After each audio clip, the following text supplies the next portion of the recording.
있었단 말이에요. 근데 1,200명이 대한민국을 떠난다. 이민 간다는 얘기죠.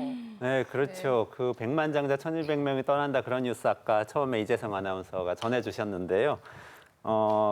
백만장자가 누구인지부터 정의를 해야 될 것 같아요. 부자 하면 어디서부터 부자냐? 기준 다 다르실 것 같은데 백만장자는 보통은 100만 달러, 미국 달러로 갖고 계신 분. 그러면 우리 돈으로 한 14억 원 가까이 됩니다. 그거 이상 있으면은 대충 부자다. 이렇게 정의를 했을 때 그분들 중에서 뭐 상당수가 이민 갈 수도 있다 이런 얘기가 나온 건데요. 아까는 이재성 아나운서께서 그 상속세 때문에 떠나는 경우들이 있을 수도 있다. 세원 관련된 말씀을 좀 해주셨어요. 근데 뭐 꼭 그런 거는 제 생각엔 아닌 것 같고 그런 기사 많이 나오고는 있는데 사실 백만장자 이민 1위가 어느 나라인지 아세요? 1위요? 네, 그게 중국입니다. 가장 많이 떠나고 있어요. 왜 그러냐면 시진핑 체제에서 너무 이렇게 좀 억압적인 이 정치 체제를 유지를 하다 보니까 사람들이 좀 못 견디고 떠나는 거예요.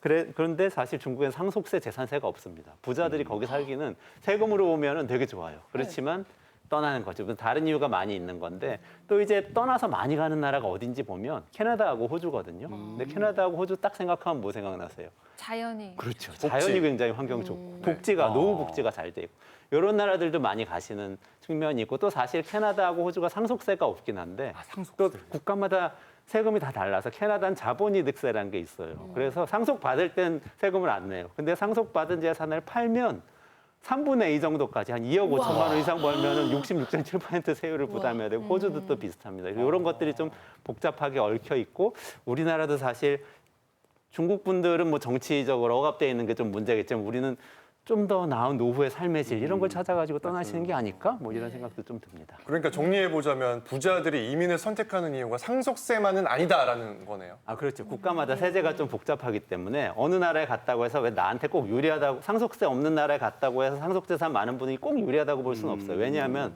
어떤 나라는 소득세가 높고요. 어떤 나라는 재산세가 높고 어떤 나라는 상속세가 높고 그래요. 근데 이게 중국 말씀드렸잖아요. 중국의 경우에는 상속세, 재산세가 없는 게 아직 개도국을 벗어나고 있는 단계이기 때문에 그렇습니다. 그러니까 개도국 같은 나라들은 많은 분들이 재산을 안 갖고 계세요. 쌓인 게 없잖아요. 근데 소득은 늘어나고 있단 말이죠. 이런 나라는 또 소득세가 높고 근데 이제 국가가 선진국이 돼갈수록 세원이 점점 더 많이 필요해요. 군대도 발전해야 되고 지금 우리나라 우리나라 군인들 월급도 많이 주잖아요. 그리고 교육도 발전을 해야 되고 지하철도 철도도 다 좋아지다 보니까 국가가 지출을 하는데 그러면 예를 들어서 이 상속세가 낮아지면 소득세가 높아져야 될 수도 있고 이렇게 많은 세원을 확보해야 되는 그런 선진국이 되어갑니다. 그래서 사실은 이민 가는 이유가 꼭 상속세 때문만 아니고 삶의 질을 찾아서 가시는 거죠. 가시면 또 부담을 많이 다른 걸로 하게 될 수도 있다. 이런 말씀 좀 드릴게요.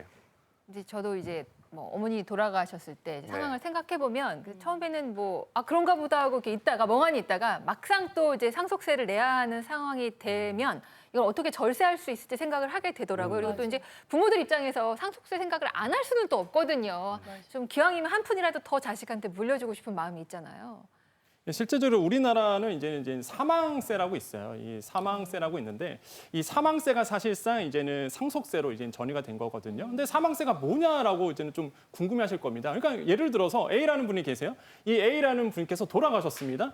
돌아가셨어요. 그럼 이분이 갖고 있던 재산에 대해서 이제는 자녀들에게 사실 무상으로 이전이 되잖아요. 이럴 때 이제 붙는 세금 이렇게 보시면 되겠는데, 근데 한 가지 좀 의아한 점이 있습니다. 뭐 예를 들어서 그 A라는 분이 열심히 일을 했잖아요. 그럼 열심히 일할 때 당연히 소득세라는 걸 냅니다. 아니 소득세를 냈는데 내가 열심히 벌어서 내 자녀에게 물려주는 거에 거기서 또 사망세를 붙인다? 좀 이건 이중과세 아니냐 이런 논란이 사실상 있을 수밖에 없는 거죠. 그래서 사실상 지금의 뭐 사망세, 뭐 상속세가 굉장히 예민한 사회적 아젠다로 자리를 잡고 있습니다. 그럼에도 불구하고 뭐든지 존재하는 이유가 있거든요. 상속세도 존재하는 이유가 있을 거 아니에요. 합당한 이유가 있지 않을까요? 그렇죠. 이제 우리나라에도 사실상 이런 이중과세 문제 때문에 이제 문제가 된 적이 있어요. 그래서 이제 헌법재판소에 상속세 위헌 이제 헌법소원을 청구된 적이 있었습니다. 그런데 이제 헌법재판소에서 어떻게 판결했느냐? 바로 위헌이 아니다라고 판결했는데 그 이유는 두 가지였습니다. 첫 번째로는요. 일단은 국가 재정 확보, 수입의 확보의 어떤 대원칙에 의해서 이런 것 때문에 위헌이 아니다라고 이제 판단했고 두 번째로는요. 일단은 경제적 균등을 도모하기 위해서 경제적 균등은 뭘까요? 사실 부가 한쪽으로 쏠리는 현상 이렇게 볼 수가 있겠죠. 또 한 가지는 이제 영원한 세습이 됩니다. 이게 있는 사람이 또 있는 사람한테 계속 물려다 보니까 이게 세습이 된다는 거죠. 그렇기 때문에 이런 부분에서 이제는 헌법재판소 위원이 아니다라고 판결을 했고요. 대표적인 상속세는 사실 이제는 증여세와 같이 이제 움직이게 되는데 이런 부의 집중 현상을 막을 수 있고요. 또 한 가지 아까 말씀드린 것처럼 한쪽으로 부가 쏠리는 현상도 막을 수 있습니다. 그렇기 때문에 우리나라에서는요 이렇게 사회 정책적 의미를 가지는 조세로 자리를 잡아왔습니다. 네.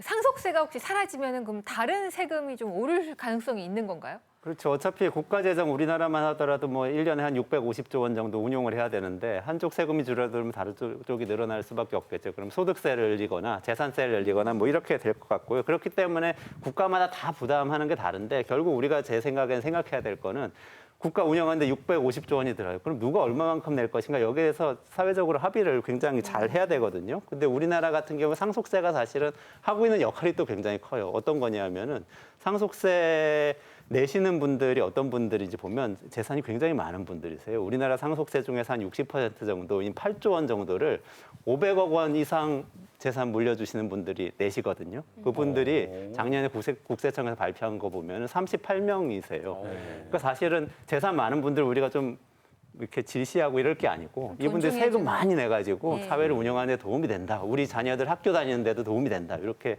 생각하면 좋을 것 같습니다. 그 네.